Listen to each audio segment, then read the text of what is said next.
सुप्रभातम् श्रीकण्ठवीर्यजनिताद्भुतदेवमौळे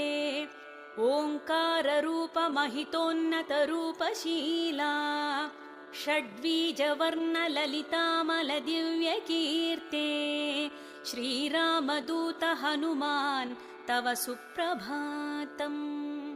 क्रोडाश्ववानर मृगेन्द्र खगेन्द्र कण्ठा पञ्चाश्वभासखनशाश्वत देवदेव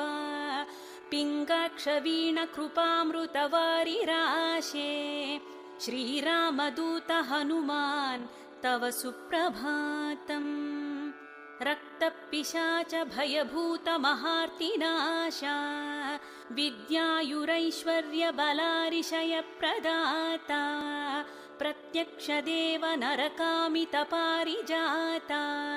श्रीराम